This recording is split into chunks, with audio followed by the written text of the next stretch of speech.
What is good, beautiful people? It is your boy Raya, and in this video I'm going to be breaking down everything that you need to know to get started playing R&B chords, right? So we're going to be starting with the very basics of music theory, getting you up to speed with some of the exercises, some of the things you need to know, some of the things you need to be able to do to be able to understand what I'm about to explain, which are going to give you a basis for playing some incredible progressions. And then on top of that, when you go learning even more stuff, even more advanced stuff, you're going to be using this as a base. You might have to rewind this one a couple times, come back to it, take one of the exercises until you've mastered a concept, and then come back and watch the next section. I'll put video chapters in so that you can kind of go as far as you need to at your own pace. But this is going to have everything you need, and you'll be able to be playing some incredible progressions by the end of this. So let's get into it. So to start with, let's go from the very beginning, and I'm going to try not to go too fast, but if I fail to explain anything, just leave a question. I'll be in the comments below making sure I've explained everything. First, we need to be able to identify our note names, right? So if we're in a DAW, the majority of the time, if I make like a piano roll or something like this, it's going to have the names listed alongside it here. So you can see here it says C, and it also says C. On these particular ones, those match up to the same notes. This is super helpful for when you are performing on a MIDI keyboard or something like that. But just being able to recognize the notes that you're playing is already going to be absolutely massive. So here's a little trick that I used to learn at the very beginning to help me identify the note names. If I look at the black keys, I can see they're in pairings of 3, and then 2, and then 3, and then 2, right? And you can see in this 2, you can almost think of it like dog ears, and this making a little dog face, this little bit here, right? You've got one ear, and let's say that's a face or whatever. In the middle of these two, you've got a D. So that's your D. Going up from there, you'll have your D here, C below, and going up, you can find E, F, G, A, B, and then it roots back to C again. And if you notice, the shape of the key on the piano looks very similar, right? So they're both on the corner of the dog ears, on the lower side of the dog ears. What that basically tells us is that we've reached an octave meaning the same note, but up 8 notes. And it's got the same sound to it, just kind of higher. So that's the first step. We can now identify where D is. And then using kind of a walk-up method, we'll be able to note where the E, F, G, A, B, C, and so on and so forth, right? I would encourage you to pause right now, take a step away, spend a little bit of time just practicing being able to pick a note and go, okay, that's an A, that's a C. What is that? That's an F. That's a G. Cool. When we're playing these notes, to find the black keys, if you step down, it's called a flat. And if you step up, it's called a sharp. So using that, we can now work out what the black keys are called. So let's just pick any note. Well, this one is D, E, F, G. This is G flat. And if I was to go up from the G, this is G sharp. Okay. Note, if we on A and we come down, this would also be called an A flat.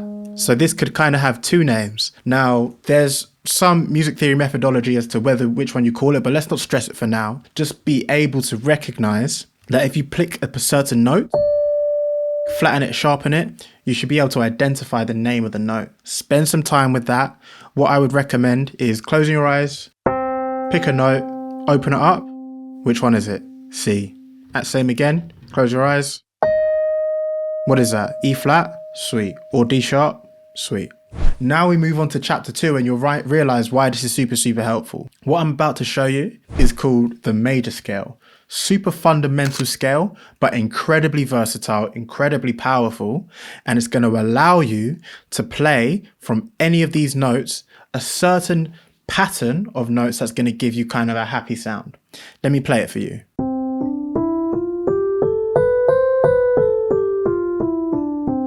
If we want to play the major scale, the first thing we need to do is identify which note we're going to be starting with. And that starting note is going to be the note that corresponds to the scale we're about to play. So if I pick random note, okay, this is A. So if I start the scale from here, I'm going to be playing an A major scale.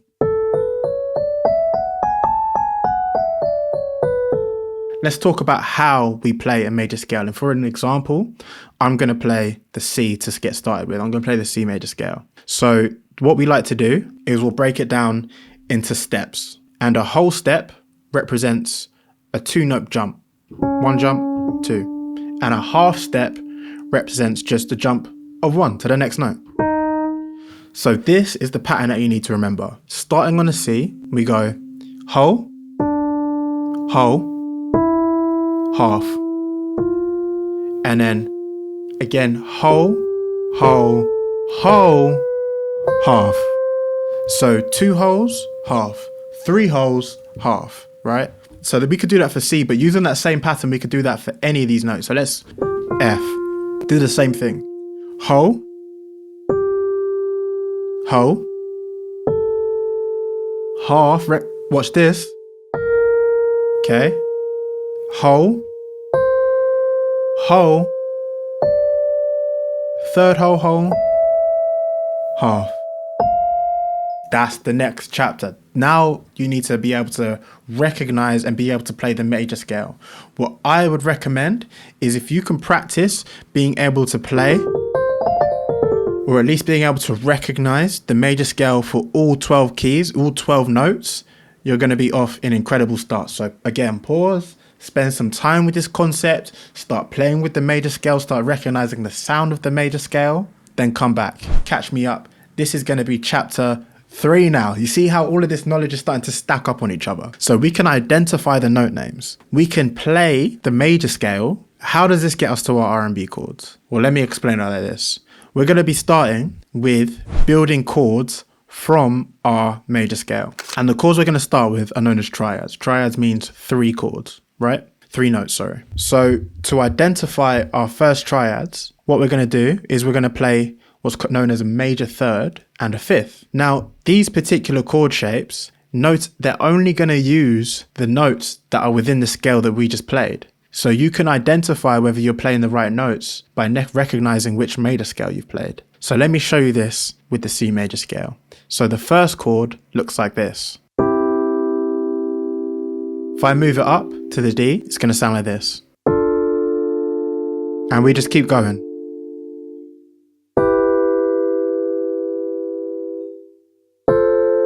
This is known as an F major, G major, A minor,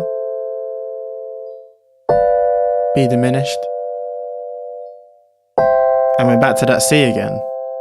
So keeping that kind of triad shape,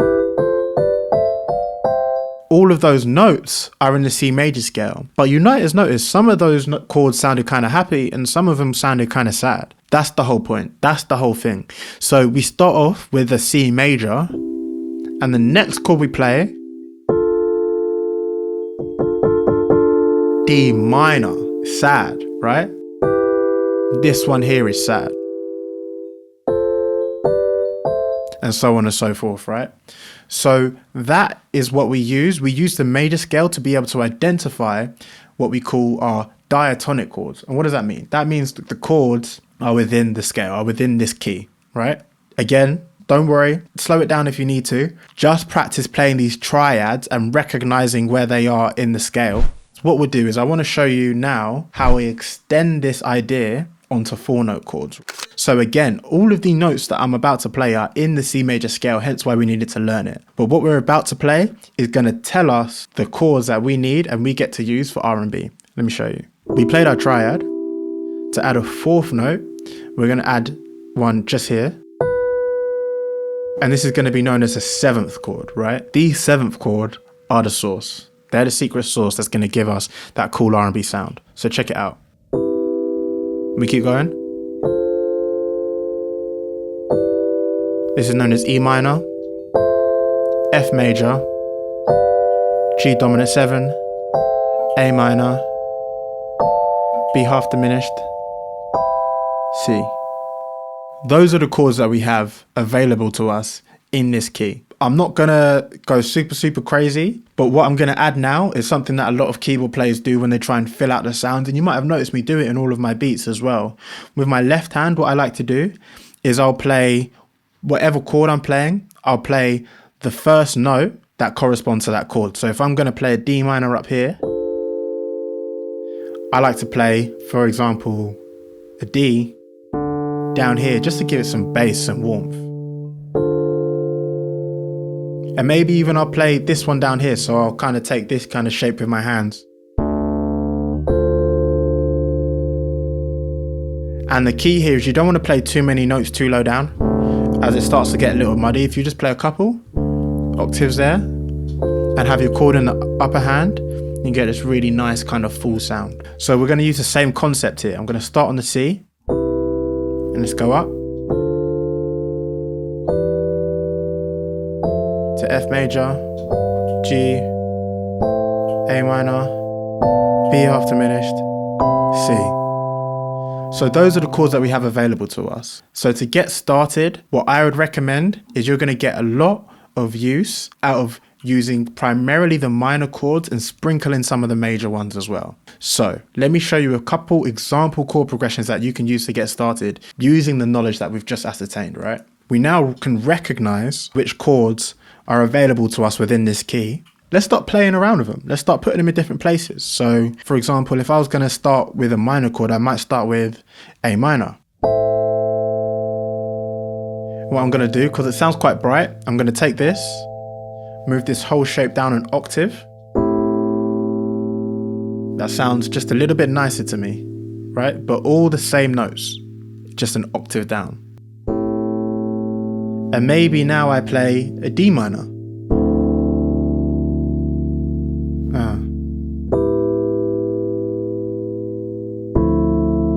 Already that's a nice chord progression.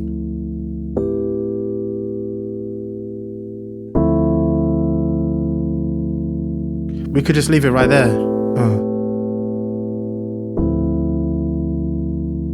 Right? But let's add another chord. 2, 3, 4. So notice what happened there, right? So we've got this kind of sound.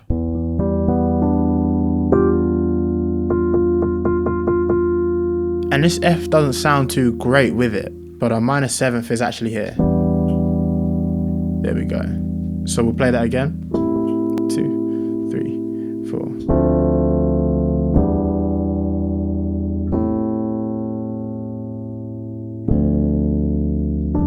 Yeah, that sounds nice.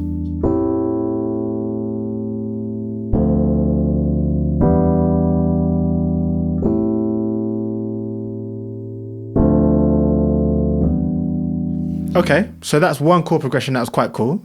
Let's try and flip it around, play some other cool stuff, see what we get land on with something else. Like, for example,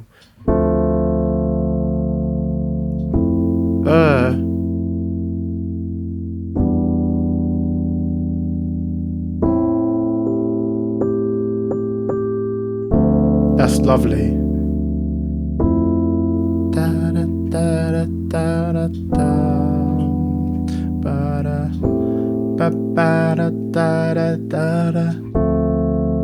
I could hear that on something. I could hear that.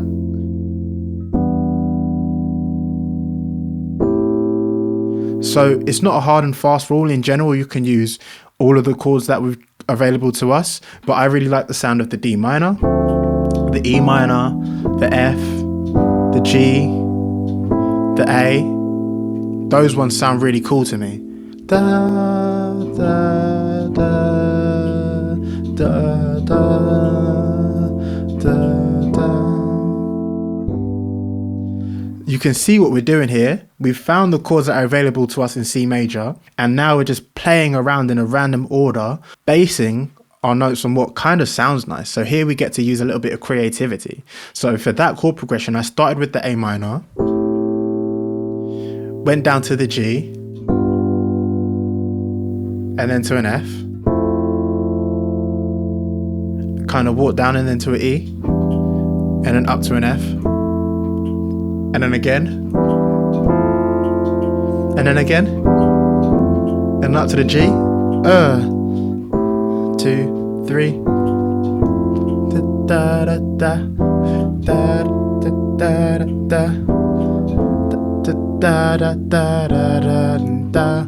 You can see how powerful this technique is, and I encourage you to kind of learn it this way. It feels like a lot of work to get to learning the chords. Like, I know there's a lot of tutorials out here that are just like, just memorize 1, 3, 5, da da da da da da da. But if you go the right way with the learning, then you can keep going through to the advanced stuff and it will make sense. Whereas if you learn just what the chords are doing in that particular moment, you don't get any more additional knowledge outside of that chord progression, so you can't grow with it. If you learn this stuff and you're able to identify the note names and then the chord names and then the key, then you'll know what I mean when I show you my advanced tutorials talking about how to leave the key. To be able to leave the key, you've got to know the key, right? So this is why I encourage you to learn it this way. I'm going to call this like R&B music theory, whatever, and you are going to be able to play R&B chords with this, but this is just music theory and it's 100% worth learning. So I hope this helps, guys. And if you want individual help taking you from beginner or intermediate R&B to creating expert advanced radio ready R&B tracks, check out the first link in the description to book a coaching call with me, where you'll be able to check out my coaching program, which is 12 weeks of intensive learning to develop your sound and help you create the music that you've always dreamed of making. Check that out. That'll be the first link in the description. You can also get started with a free preset pack straight away to learn some incredible R&B sounds, and that's totally free, so just check that out in the description as well. I hope this helps, guys. Let me know if you want to see more of these direct tutorials where I kind of just spit some game at you. But other than that, I love you guys. You are the best. I'll catch you in the next one, but for now, peace out.